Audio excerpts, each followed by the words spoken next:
I was making this list of things that made me smile and I put flowers on that list. I remembered I got this message about bees and I got really excited, and then I did a whole bunch of bee research, so I did some more bee research and I'm going to share it now. Because I want to know who wouldn't want to know about bees. I find them endlessly interesting.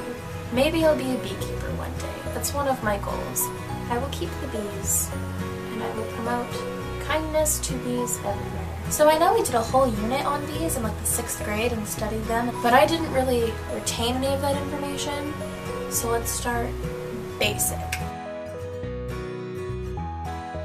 There's the queen bees, the drones, and the worker bees. All of the worker bees are female, and all of the drones are male. And then there's the queen bee, and her only job is to lay eggs and have children, and that's what she does her whole life.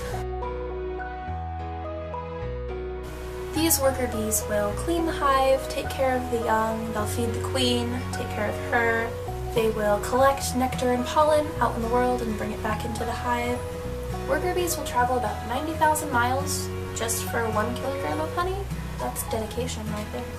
So these worker bees will only live about 3 to 6 weeks, which brings me to the drones, who are the male bees, and their only purpose is to mate with the queen, and they die in the act of mating with the queen.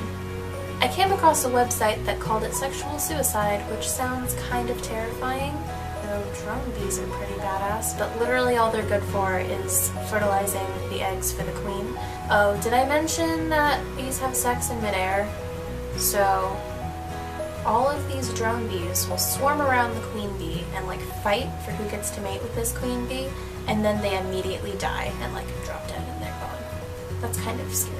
I'm really glad that it doesn't work that way for human beings.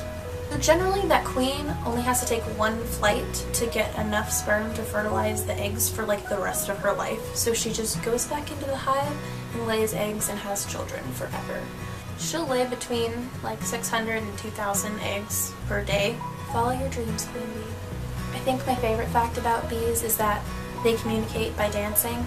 And aside from communicating via dance, they also have 170 odorant receptors, which I think a mosquito has about 80 or so. These have like an incredible sense of smell. They can tell from extreme distances which flowers are nearby.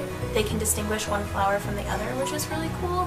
So the reason you hear that buzzing sound when bees go by is because their wings move so fast. It's about 200 times a second their wings are moving, so that's where they get that little buzzing sound. It's speculated that bees may even have feelings because they do have personalities. Like some bees will be more excitable than others, and they all have their own unique personalities, which is amazing. During the summer, worker bees will only live about 3 to 6 weeks because they vertically overwork themselves until they die. So basically what I'm trying to tell you is that bees are really cool, intelligent animals, and they're very important to our ecosystem. We wouldn't exist without them, and you need to save them and take care of them. And like, if you see one drowning in a pool, how hard is it to just pick it up and take it out of there? Anyway, thank you for listening to me rant about bees for 3.5 minutes. I hope you guys all have a really good day and stuff.